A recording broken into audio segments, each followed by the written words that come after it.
Berjalan di atas panggung catwalk di tengah tatapan ratusan pasang mata tentu menakutkan bagi orang-orang yang bukan berprofesi sebagai model, apalagi bagi anak-anak.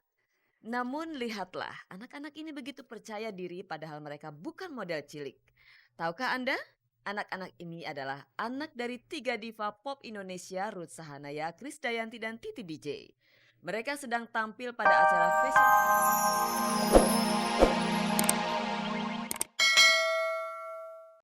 Selamat pagi pemirsa, selamat bergabung kembali di Gospot. Channel Anda akan menghantarkan gosip-gosip serta berita-berita pilihan dari kalangan selebriti untuk Anda. Tak ada yang ditambahi, tak ada yang dikurangi, dan tak ada yang memanas-manasi. Dan seperti biasa pemirsa, ada kuis berhadiah 3 juta rupiah untuk 3 orang pemenang. Kalau Anda mau hadiahnya, jawab pertanyaan kuisnya. Caranya mudah sekali, ketik GS spasi jawaban A atau jawaban B dan kirimkan via SMS ke nomor 6288. Jadi simak beritanya dan jawab pertanyaan kuisnya di akhir tayangan nanti. Bersama Gospot Anda tak perlu was-was ketinggalan berita. Dan pemirsa, inilah sajian segar dari meja redaksi Gospot untuk Anda yang memang haus akan berita-berita dari dunia selebriti. Sidang kedua perceraian Ricky Subagja dan Elsa Manora Nasution menghadirkan para saksi. Bagaimana komentar Marini Zumarnis yang dikabarkan sebagai duri dalam perkawinan Ricky dan Elsa? Krisdayanti, Yuni Syara, dan Nia Paramita berlenggak-lenggok di atas catwalk bersama buah hati mereka. Syahrul Gunawan, Opik, dan Ustadz Yusuf Mansur mengunjungi korban gempa di kamp pengungsian. Keterlibatan Lula Kamal dalam kampanye anti narkoba kabarnya berkat dukungan sang kekasih. Lulu Purwanto gagas ajang kompetisi jazz untuk anak muda. Dan Nirina Zubir adalah sosok generasi muda bebas narkoba.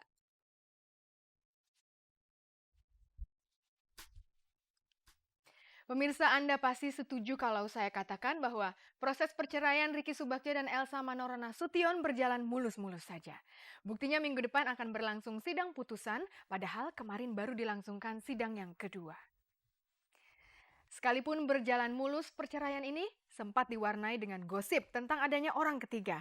Nah, Marini Zumarnis yang pernah disebut-sebut sebagai orang ketiga tentu tidak mau nama baiknya rusak akibat berita yang belum tentu benar. Bagaimanakah Marini Zumarnis menanggapi gosip yang berhembus ke arahnya itu? Pemirsa, mari kita simak liputannya berikut ini.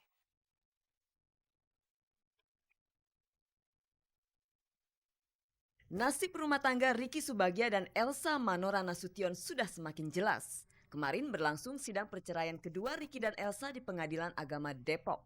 Ricky sendiri tidak hadir pada sidang yang menghadirkan saksi-saksi dari kedua belah pihak ini. Seusai sidang, Elsa menegaskan kembali ucapannya ingin berpisah dengan Ricky dan siap dengan segala resikonya.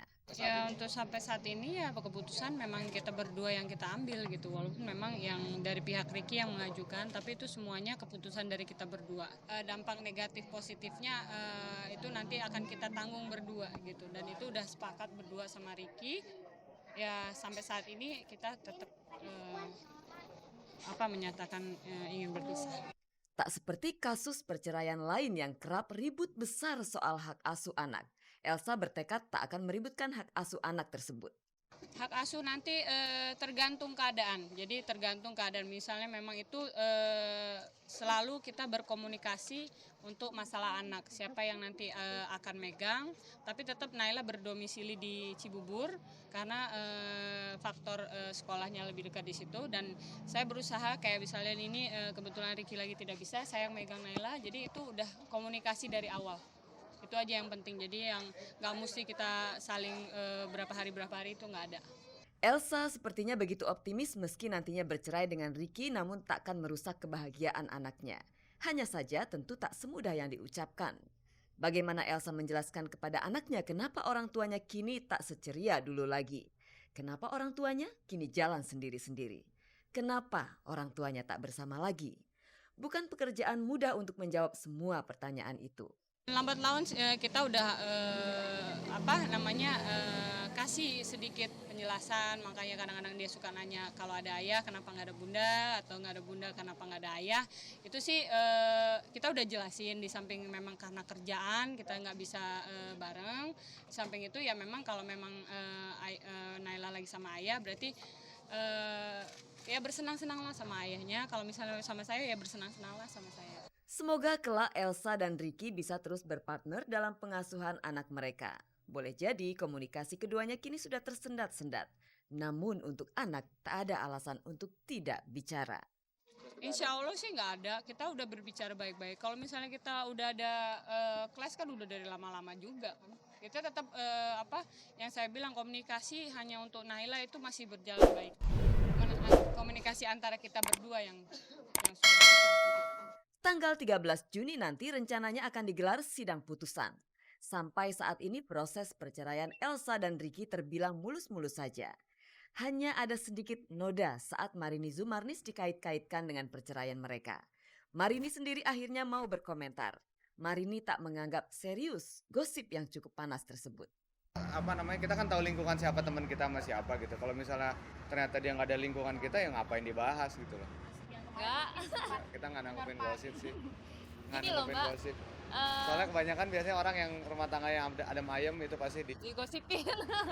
Tapi gini sih, saya juga ngelihat kan dari mbak-mbaknya kalau memangnya gosipnya enggak, mbak-mbak nggak akan nyari kan gitu. Jadi ya jadi kalau saya sih nggak pentingin Mbak mau gosip mau apa, mau ini, mau itu, mau jadi perusak rumah tangga orang.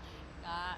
Yang penting sayanya sama suaminya solid dan alhamdulillah saya punya suami nggak tipis kuping. Jadi kitanya tetap solid yangnya alhamdulillah. Terus insya Allah tahun ini mau hamil lagi.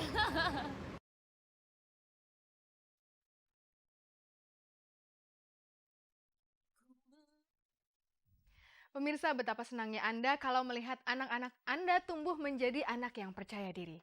Tentu tidak mudah mencetak anak yang seperti itu karena harus dimulai sejak dini. Sadar akan hal itu, Yuni Syara, Krisdayanti, dan Nia Paramita melatih anak-anak mereka agar tidak canggung untuk tampil di muka umum. Caranya anak-anak tersebut dilibatkan pada acara fashion show. Padahal mereka bukan model cilik.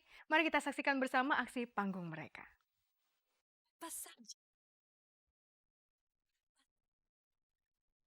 Berjalan di atas panggung catwalk di tengah tatapan ratusan pasang mata tentu menakutkan bagi orang-orang yang bukan berprofesi sebagai model, apalagi bagi anak-anak. Namun lihatlah, anak-anak ini begitu percaya diri padahal mereka bukan model cilik. Tahukah Anda? Anak-anak ini adalah anak dari 3 diva pop Indonesia, Ruth Sahanaya, Krisdayanti, dan Titi DJ. Mereka sedang tampil pada acara fashion show yang mengangkat tema tentang budaya masyarakat Baduy. Anak-anak ini bisa tampil begitu lepas? Bisa jadi karena ibunda mereka tak jauh dari sana. Di antara deretan penonton ada Krisdayanti yang mengawasi aksi Aurel putrinya. Lihat pula pada salah satu session Yuni Syara bahkan tampil bersama Kevin anaknya.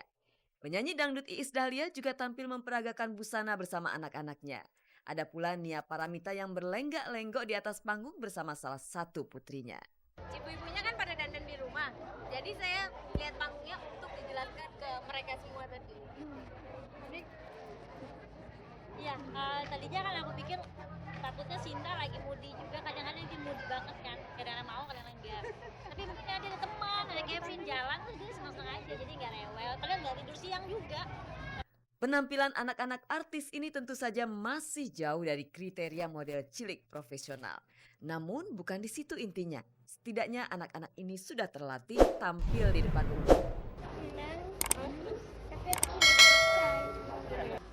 Tapi hampir aja tadi kejeput. Oh iya, karena venue-nya ada airnya.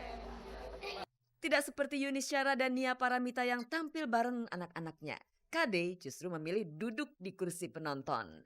Biasanya Aurel yang menyaksikan aksi mamanya. Sekarang giliran sang mama yang harus menonton aksinya. Kalau Aurel memang dari umur 1 bulan dia udah di syuting gitu-gitu ya. Cuman mungkin jadi dia lebih ekspresif dari aku gitu aja. Jangan-jangan justru Kade yang tak pede ketika harus berjalan di atas catwalk sehingga memilih sebagai penonton saja. Memang jadwalnya tadinya kita mau tur, tapi karena sesuatu hal tidak jadi wah rezekinya Aurel. Jadi hari ini Mimi manajerin Aurel, besok Aurel karena libur jadi manajerin Mimi karena besok dia kebetulan mau nemenin aku tur tiga kota. Kata pepatah, buah selalu jatuh tak jauh dari pohonnya. Nah, sebagai pohon rupanya Kade sudah menjatuhkan talenta entertainment kepada buahnya Aurel. Anehnya kenapa Kade tak mengarahkan Aurel ke jalur musik? Saya lebih mengarahkan Aurel sebetulnya untuk berkompetisi dalam olahraga, karena sport walau bagaimanapun membuat mereka mengerti dan belajar akan cara berkompetisi, bahwa semua ada yang menang dan kalah. Sebetulnya kalau di kayak dunia fashion kayak gini kan